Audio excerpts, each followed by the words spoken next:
नमस्कार दोस्तों, study material channel पे आप सभी का स्वागत है। आज हम इंडस वैली सिविलाइजेशन पढ़ेंगे, जिसे हम हिंदी में सिंधु घाटी सभ्यता भी कहते हैं। इसका इतिहास लगभग आज से 5000 साल पुराना है और यह ब्रॉन्ज एज से बिलोंग करता है। अगर हम इसके टाइम पीरियड की बात करें तो यह लगभग 2500 बीसी से 1750 बीसी तक था। इंडस वैली सिविलाइजेशन को हम सरस्वती सिंधु सिविलाइजेशन या फिर हड़प्पन सिविलाइजेशन भी कहते हैं। हम इसे हड़प्पन सिविलाइजेशन इसलिए कहते हैं क्योंकि हड़प्पा सबसे पहला शहर था जिसे खुदाई के दौरान खोजा गया था। हड़प्पा की खोज दयाराम साइनी ने 1921 ईस्वी में रावी नदी के किनारे पे की थी और उसके अगले साल राखल दास बनर्जी ने मोहनजोदाड़ो की खोज इंडस नदी के किनारे 1922 ईस्वी में की थी। सन जॉन मार्शल उस वक्त director general of archaeological survey of India थे जिस टाइम पे हड़प्पन सिविलाइजेशन की खोज की गई थी। और अगर हम समकालीन सभ्यताएं कंटेम्प्रेरी सिविलाइजेशन की बात करें तो हड़प्पा सिविलाइजेशन के समकालीन मेसोपोटामियन, इजिप्टियन और चाइनीज सिविलाइजेशन थी। अगर हम इसके ज्योग्राफिकल एक्सटेंट की बात करें तो यह नॉर्थ में जम्मू कश्मीर, साउथ में महाराष्ट्र, ईस्ट में यूपी और वेस्ट में बलूचिस्तान तक फैला हुआ था। जैसा कि हम नाम से देख रहे हैं इंडस वैली सिविलाइजेशन, तो इंडस और उसके ट्रिब्यूटरीज पे ये सिविलाइजेशन फैली हुई थी। झेलम, चेनाब, घग्गर और रावी नदी के किनारों पे। हड़प्पन संस्कृति की सबसे प्रमुख विशेषता इसकी टाउन प्लानिंग थी। यह एक नगरीय सभ्यता थी, अर्बन सिविलाइजेशन, और यहाँ के अधिकांश घर पक्के ईंटों के बने हुए थे। खुदाई के दौरान बहुत अच्छी क्वालिटी के और मजबूत ईंटें मिले हैं। यहाँ के शहर दो पार्ट में बटे हुए थे, upper part and lower part.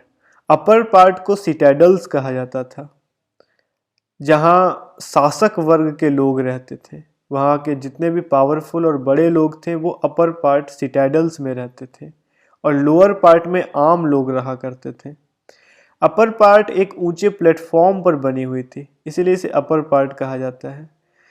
इसकी ऊंचाई लगभग 30 से 50 फीट पर थी और यह लगभग 200 से 400 यार्ड में फैली हुई थी। यह ऊंचाई पे इसलिए बनाई गई थी ताकि बाढ़ का पानी यहाँ तक ना आ सके, क्योंकि बाढ़ हमेशा आते रहते थे। क्योंकि ये सभ्यताएं नदी के किनारों पर बसी हुई थी तो हर साल बाढ़ आते थे। हड़प्पा के शहर ब्लॉक पैटर्न में बने हुए थे और देखने में ये चेस बोर्ड पैटर्न में जैसे दिखते थे। यहाँ की सड़कों की सबसे खास बात ये थी कि सड़कें चौड़ी और समतल थी और यहाँ के मुख्य सड़क जो थी वो लगभग 9 मीटर चौड़ी थी, जिसे राजपथ माना जाता है। बाकी सड़कें भी 2.5 मीटर से लेकर 3.5 मीटर तक चौड़ी थी और सबसे खास बात इन सड़कों की ये थी कि ये सड़कें एक दूसरे को 90 डिग्री पर काटती थी और पूरे शहर को ग्रिड पैटर्न में बांटती थी। इन सड़कों के किनारों पे कूड़ा इकट्ठा करने के लिए नियमित अंतराल पे गड्ढे खोदे गए थे, जिसे कूड़ेदान की तरह इस्तेमाल किया जाता था। और सड़कों के किनारों पे चबूतरे बने हुए थे जिन पर दुकानें लगाई जाती थी। जैसा कि हम इस पिक्चर में देख सकते हैं, पूरे शहर को ब्लॉक पैटर्न में बांटा गया है, स्क्वायर, और सड़कें जो है एक दूसरे को 90 डिग्री पर काट रही है। यहाँ के नगर की प्रमुख व्यवस्था जल निकास प्रणाली थी, ड्रेनेज सिस्टम। और सबसे खास बात यहाँ की यह थी कि यहाँ के अधिकांश घरों में कुएं व बाथरूम हुआ करते थे। यहाँ के घरों में शौचालय भी थी और घरों की छोटी नालियों से पानी निकलकर सड़क के मुख्य नाली में जाती थी। मुख्य नाली ईंटों से बनाई गई थी और इन ईंटों पे जिप्सम की परत चढ़ाई गई थी, जिससे यह ईंटें वाटरप्रूफ बन जाती थी, जो इसे बहुत खास और मजबूत बनाती थी और पानी का इस पर असर नहीं होता था। नालियाँ ढकी हुई थी और साफ सफाई करने के लिए इनमें मेनहोल प्रोवाइड किए गए थे नियमित अंतराल पर, ताकि उसके अंदर जाकर उसे साफ सफाई किया जा सके। हड़प्पन सभ्यता के लोग मेज़र करना जानते थे, उनको आर्ट ऑफ मेज़रमेंट उनके पास थी, और वो लकड़ियों का इस्तेमाल करते थे नापने के लिए, जिसे वो स्केल की तरह इस्तेमाल करते थे, और उस पे मार्क बने हुए थे। ऐसी बहुत सारी लकड़ियाँ जिन पर मार्क बने हुए खुदाई के दौरान मिले हैं। हड़प्पा संस्कृति के घर जो थे आमतौर पे 2 या 2 से ज़्यादा तल्लों वाले हुआ करते थे, और खिड़कियाँ जो थी वो रोड की तरफ फेस की गई थी। खिड़कियाँ जो थी वो रोड के साइड खुलते थे, और सबसे खास बात यह थी कि यहाँ के जो बाथरूम थे वो उनकी सरफेस जो थी वो पक्के थे, वो ईंटों के बने हुए थे, जिससे नहाना या फिर जो भी काम है वो करना आसान हो जाता था। जैसा कि इस पिक्चर में हम देख सकते हैं, यह ड्रेनेज सिस्टम को दिखाया है। हड़प्पन सिविलाइजेशन की ड्रेनेज सिस्टम ऐसी ढकी हुई होती थी जो सड़कों के किनारे पे बनी होती थी, और यह मुख्य नाली है, मेन ड्रेनेज सिस्टम, जो सड़क के किनारे पे बनी हुई है, और यहाँ पे घरों से निकलती हुई जो छोटी छोटी नालियाँ थी वो आकर इस मेन ड्रेनेज में मिल रही है। मोहनजोदाड़ो में एक स्नानगार मिला है जो लगभग 12 मीटर लंबा, 7 मीटर चौड़ा और 2.5 मीटर गहरा है, और इसकी खास बात यह थी कि इसमें उतरने के लिए पक्की ईंटों की सीढ़ियाँ बनी हुई थी। जैसा कि हम देख सकते हैं पिक्चर में, यहाँ पे ईंटों की सीढ़ियाँ बनी हुई है, और इसमें पानी भरने के लिए पास में एक कुआं था जिससे हम पानी भरते थे। और खुदाई के दौरान ग्रैनरीज भी बहुत सारी मिली है, अन्नगार। मोहनजोदाड़ो में एक 45 मीटर लंबा और 22 मीटर चौड़ा अन्नगार मिला है जो काफ़ी बड़ा था, और हड़प्पा में 12 कोठर मिले हैं जो लगभग 15 metre by 6 metre 15 metre by 6 metre लंबे और चौड़े थे, और यह 2 कतारों में थे, छः एक साइड पे और 6 दूसरे साइड पे। जैसा कि हम यहाँ देख सकते हैं, ये अन्नगार हैं, और यहाँ पे ये 6 एक साइड है और दूसरे साइड भी यहाँ पे 6 हैं। सबसे खास बात यह थी कि इनमें हवा जाने की व्यवस्था थी और अन्न भरने की भी व्यवस्था थी। यहाँ पे वेंटिलेशन की भी व्यवस्था की गई थी ताकि अन्न खराब ना होए। सिंधु घाटी सभ्यता के अगर हम सामाजिक जीवन की बात करें, सोशल लाइफ की बात करें, तो हड़प्पा सभ्यता में परिवार ही सामाजिक इकाई थी, और यह जॉइंट फैमिली में रहा करते थे। उनका सामाजिक जीवन काफ़ी सुखी और सुविधापूर्ण था, और खुदाई के दौरान यहाँ पे बहुत सारी नारी मूर्तियाँ मिली है, जिससे यह पता चलता है कि इनका समाज नारियों की काफ़ी पूजा और इज्जत किया करता था। भोजन की बात करें तो भोजन में ये शाकाहारी और मांसाहारी दोनों तरह के भोजन किया करते थे, और खुदाई में यहाँ पे सुइयों के अवशेष मिले हैं, जिससे यह संकेत मिलता है कि ये लोग सिले हुए वस्त्र पहनते थे। अगर हम इनके पहनावे ओढ़ावे की बात करें तो स्त्रियां यहाँ जूड़ा बांधती थी, और पुरुष जो थे वो लंबे बाल तथा दाढ़ी और मूछ रखा करते थे। यहाँ के लोग आभूषण के बहुत शौकीन थे। अंगूठी, हार, कड़ा पुरुष और महिलाएं दोनों पहना करते थे, और आभूषण जो इनके थे वो बहुमूल्य पत्थरों तथा हाथी दांतों से बनते थे।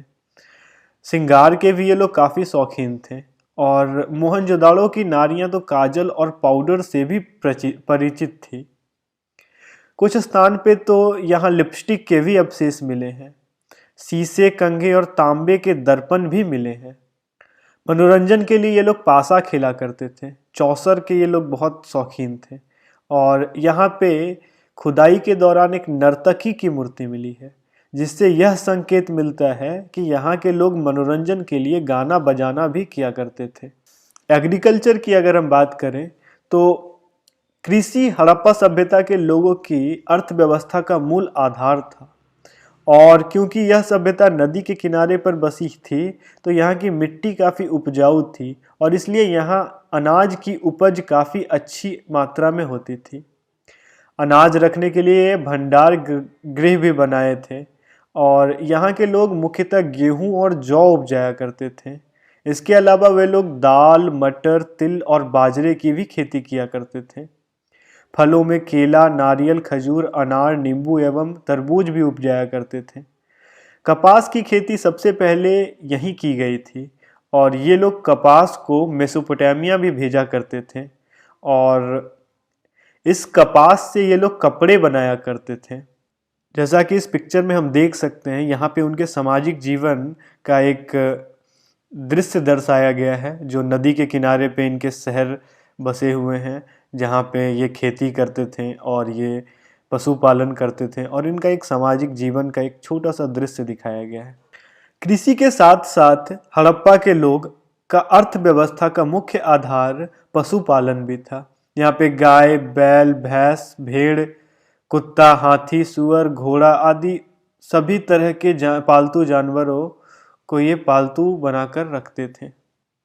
इंडस वैली सिविलाइजेशन की अगर हम आर्ट एंड क्राफ्ट की बात करें तो जैसा कि हम जानते हैं कि हड़प्पन सिविलाइजेशन ब्रॉन्ज एज से बिलोंग करता है, तो वहाँ के लोग ब्रॉन्ज बनाना जानते थे क्योंकि ब्रॉन्ज एक मिश्र धातु है, एलॉय है, तो यह कॉपर और टीन से मिलकर बना होता है। तो ये लोग उस प्रक्रिया को मिलाकर बनाना जानते थे और यहाँ के सारे औजार वो ब्रॉन्ज से बनाते थे। वहाँ पर बहुत सारी मूर्तियाँ भी मिली हैं जो ब्रॉन्ज की बनी हुई थी। वहाँ के लोग गहने के बहुत शौकीन थे और वे लोग सोना, चांदी और कुछ विशेष पत्थरों से गहने बनाया करते थे। चूँकि वे लोग कपास की भी खेती किया करते थे तो वे लोग सूती के कपड़े बनाते थे और सर्दियों में ये लोग ऊन के वस्त्र पहनते थे। क्योंकि ये भेड़ों को भी पाला करते थे तो ये लोग भेड़ों से ऊन बनाते थे और उस ऊन से ये ऊनी वस्त्र सर्दियों में पहनने के लिए बनाते थे। वहाँ के लोग मिट्टी के बर्तन और खिलौने भी बनाते थे और वे पासा खेलने के बहुत शौकीन थे। यहाँ पे एक देवदासी की मूर्ति मिली है मोहनजोदाड़ो में, जो कि ब्रॉन्ज का बना हुआ था। खुदाई के दौरान वहाँ पे बहुत सारी ऐसी चीज़ें मिली थी जिससे उनके कल्चर का पता चलता है। जैसे कि ये चीज़ें खुदाई में मिली थी, ये सबसे पहला मोहनजोदाड़ो में एक देवदासी है जो ब्रॉन्ज की बनी हुई है और इसने एक हाथ अपने कमर पे रखा हुआ है। यहाँ पे बहुत सारे खिलौने मिले हैं जिससे पता चलता है उनके कल्चर का, और यहाँ पे बहुत सारे मिट्टी के बर्तन और बहुत सारी ऑर्नामेंट्स, जेवर, गहने जो कि हाथी दांतों और बहुमूल्य पत्थरों से बने हुए थे, ये खुदाई के दौरान मिले हैं। खुदाई के दौरान यहाँ पे बहुत सारी मुहरें मिली हैं जिसे सील भी कहा जाता है और ये डिफरेंट टाइप के बहुत सारी सील्स हैं जो वहाँ खुदाई से मिले हैं। अगर हम सिंधु घाटी सभ्यता की ट्रेड की बात करें तो कृषि, पशुपालन, उद्योग धंधे के साथ साथ वे लोग बिजनेस में भी काफ़ी रुचि रखते थे। वे लोग देश और देश के बाहर दोनों जगह बिजनेस करते थे और वहाँ हड़प्पा और मोहनजोदाड़ो दो ऐसे जगह थे जहाँ पे हर कोई अपना बिजनेस करने के लिए आता था, क्योंकि वो दो मार्केट की तरह थे, दो बड़े मार्केट की तरह हड़प्पा और मोहनजोदाड़ो थे। ये दो जगह दो प्रमुख मार्केट की तरह थे और हड़प्पा और मोहनजोदाड़ो के बीच की दूरी लगभग 483 किलोमीटर थी, लेकिन फिर भी लोग ट्रेवल करके यहाँ पे आते थे बिजनेस करने। सिक्कों का प्रचलन ना होने के कारण लोग सामान की अदला बदली करके बिजनेस किया करते थे। वे लोग मेसोपोटामिया के साथ भी बिजनेस किया करते थे और क्योंकि मेसोपोटामिया में खुदाई के दौरान हड़प्पा के काफ़ी मुहरें मिली हैं, जिससे यह पता चलता है कि इनके आपस में व्यापारिक संबंध थे। जैसा कि हम इस पिक्चर में देख सकते हैं, इस पिक्चर में ट्रेड वे दिखाया गया है। इंडस वैली सिविलाइजेशन के मेसोपोटामियन सभ्यता के साथ ट्रेड संबंध थे, क्योंकि मेसोपोटामिया में इंडस वैली सिविलाइजेशन की बहुत सारी मुहरें खुदाई के दौरान मिली है, जिससे यह पता चलता है कि उनके व्यापारिक संबंध थे। सिंधु घाटी सभ्यता की अगर हम रिलीजियन लाइफ की बात करें तो हड़प्पा सभ्यता के लोगों के धार्मिक जीवन के बारे में कोई भी लिखित प्रमाण नहीं मिले हैं। खुदाई में मिले अवशेषों से पता चलता है कि यहाँ कोई मंदिर नहीं हुआ करते थे। लोग मातृ देवी की पूजा करते थे। यहाँ एक ऐसी मूर्ति मिली है, मूर्ति में एक स्त्री के गर्भ से पौधा निकलता हुआ दिखाया गया है, जिससे धरती माता माना जाता है और यहाँ के लोग धरती माँ की पूजा किया करते थे, क्योंकि यह धरती की पूजा इसलिए इसलिए करते थे क्योंकि यहाँ पे उपज बहुत अच्छी होती थी और यहाँ की मिट्टी बहुत उपजाऊ थी। इसलिए यहाँ एक सील पे 3 सिंह वाले एक आदमी को दिखाया गया है जो योग मुद्रा में बैठा हुआ है, जिसके बाईं ओर एक गैंडा, भैंस तथा दाईं ओर एक हाथी और बाघ को दिखाया गया है। सामने की तरफ कुछ हिरन घूम रहे हैं। इसकी तुलना पशुपति से की जाती है और ये पशुपति को मानते थे। जैसा कि इस पिक्चर में देख सकते हैं, यहाँ पे ये पशुपति का एक सील है जो दिखाया हुआ है और यह एक मूर्ति मिली है जिसे वो पूजते थे।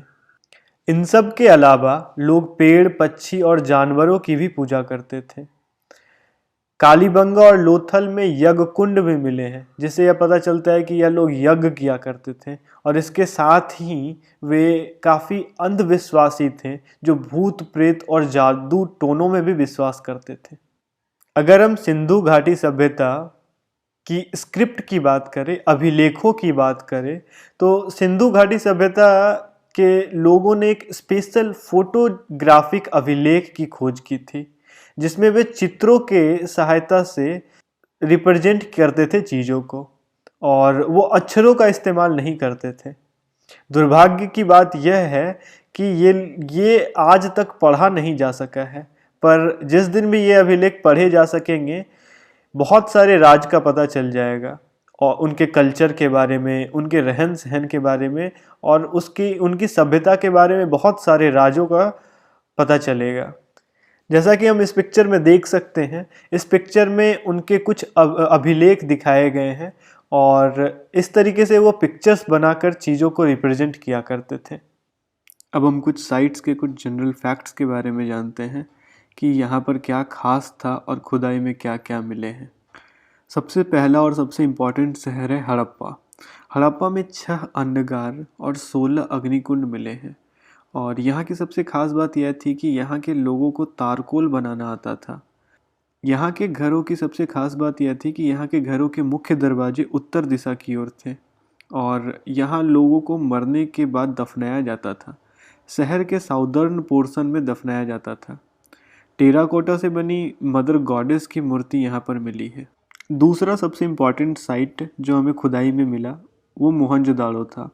मोहनजोदाड़ो का मतलब होता है मृतकों का टीला और जब इसकी खुदाई हो रही थी तब यहाँ पे बहुत सारे कंकाल मिले थे, इसलिए इसका नाम मोहनजोदाड़ो पुकारा जाने लगा। यहाँ से खुदाई में ग्रेट बाथ, ग्रैनरी और एक बड़ा सा हॉल मिला है। इसके अलावा यहाँ से डांसिंग गर्ल और एक योगी की भी मूर्ति मिली है। यहाँ खुदाई में असेंबली हॉल और प्रॉपर प्लान्ड हाउस भी मिले हैं। प्लान्ड हाउस में किचन और कोर्टयार्ड थे।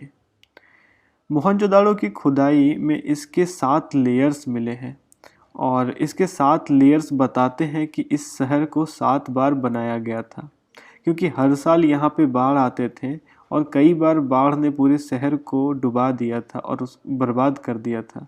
तो उसके बाद फिर से शहर को बनाया गया और इस कारण इसके 7 लेयर्स मिलते हैं। ये ग्रेट बाथ है और ग्रेट बाथ मोहनजोदाड़ो में खुदाई में मिला था। अगला सबसे इम्पॉर्टेंट शहर लोथल था।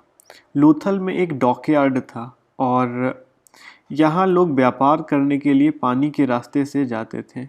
लोथल की खोज SR राव ने गल्फ ऑफ कैम्बॉय जो कि गुजरात में है वहाँ की थी और यहाँ पे काली और लाल मिट्टी से बने बर्तन मिले हैं खुदाई में। लोथल एक व्यापारिक केंद्र था और यह सिंधु घाटी का बहुत ही इम्पोर्टेंट शहर था जहाँ से लोग व्यापार करने के लिए विदेश आया जाया करते थे। और यहाँ के शहर की टाउन प्लानिंग हड़प्पा और मोहनजोदाड़ो जैसी नहीं थी, उनसे काफ़ी अलग थी। शहर 6 पार्ट में बटे हुए थे। अगला इम्पॉर्टेंट शहर है कालीबंगा। कालीबंगा एक प्लान्ड सिटी नहीं था हड़प्पा और मोहनजोदाड़ो की तरह।